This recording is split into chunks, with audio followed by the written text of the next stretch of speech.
people, I'm Dr. J of Junie Counseling. Welcome to my channel. I'm so glad you're here. Last time, we talked about how to draft a CV.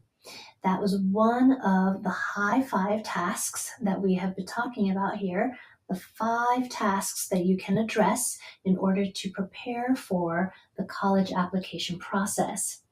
Now today, we're going to talk about the next high 5 task, standardized tests. Now, some folks like to compare standardized tests to alphabet soup. Why? Because it's easy to get lost in a swirl of letters and acronyms, and understanding what they all mean can sometimes feel a bit overwhelming. And let's be honest, alphabet soup all kind of tastes the same in the end, doesn't it? So these tests, in a way, they're a standard means of testing general skills and abilities that certainly do not reflect individual skills and creativity. However, regardless of our views, standardized tests remain a solid measuring stick for university admissions to gauge student ability across various academic programs around the world. Now, the heavy hitters across the US and in many other parts of the world include the SAT and the ACT.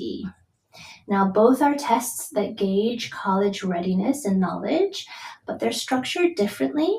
And depending on the kind of student that you are, one test might be a better fit for you than another. The earlier you take that step to get to know the structure of these exams, the more comfortable you'll feel when it finally comes time to actually take that test. Okay, so just to kind of give you a sense, the SAT and ACT both have reading, all right? The SAT has a writing component, and there is some writing in the ACT. There are 2 math sections in the SAT, 1 math section in the ACT. The SAT has no science, but in the ACT, there is 1 section of science. So those of you who happen to like science and good with data, that could perhaps be a better fit for you. Both tests are long. The SAT is over 2 hours, about 2.25 hours, I think, whereas the ACT is almost 3 hours long. Okay, the SAT is a little shorter now because it's fully digital, whereas the ACT is not.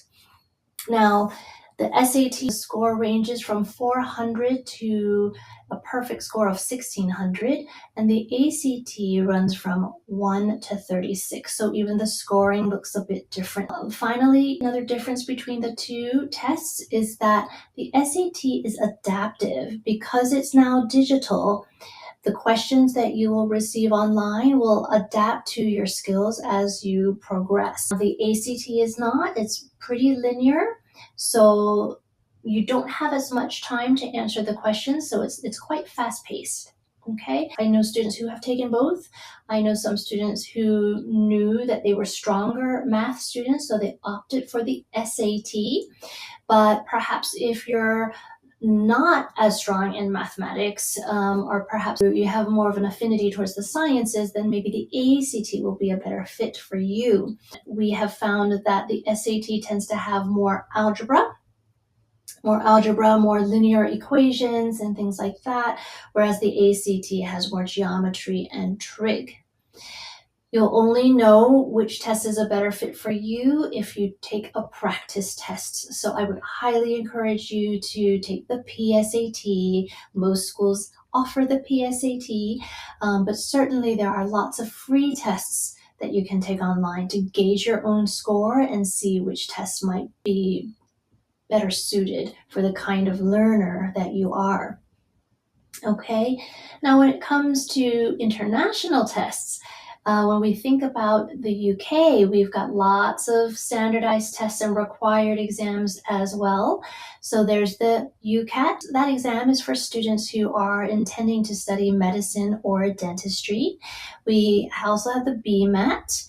It's a similar kind of test, but just slightly different also for students aiming towards medical degrees. Then there's the LNAT for law and the STEP test, the TMUA.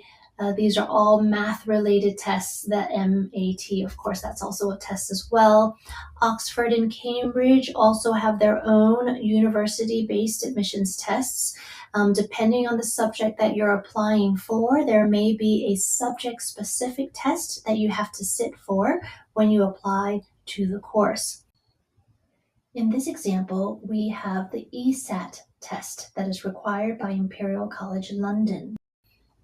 Finally, we have international universities throughout Europe, throughout Asia, that may also have their own admissions requirements. So we have IE University, for example, in Spain. They have their own admissions tests.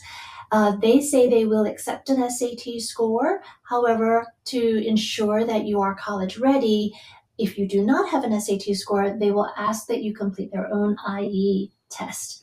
Same goes for a university like Bocconi University in Italy. They have the Bocconi test. Once again, this is just to ensure that the student is prepared for the level of academia when they go on to college. So this is just a very quick snapshot of some of the alphabet soup exams out there. There's a lot out there, but it's not going to be that overwhelming if you start doing your research. Just start looking up some of these exams, learning a little bit about, what they are, the structure of the tests. I actually gathered some quotes from some of my former students who took these exams, and some of them say some of the basics, things like make sure you get a good night's sleep before taking the SAT. If you're tired, the monotonous parts can really put you to sleep, so that's pretty handy to know. This quote is from one of my former students who absolutely rocked the test. She did so well, and I asked her what her secret was, and she said, it's all about the tricks. If you learn the tricks, you learn the test. If you learn the test, you beat the test. So in a way, I think that her insight is quite important, because this is not an IQ test that you're taking. This is, like I said earlier, it's kind of a measuring stick for university admissions to gauge their general ability to take on the level of academic work at university. So it's just about understanding how these questions are asked.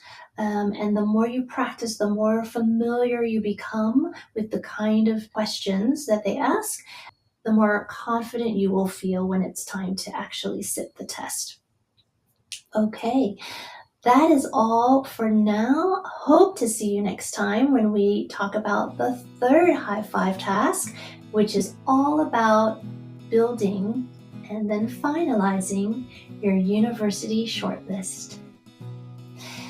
Until then, let's meet where you are and see where you'll go.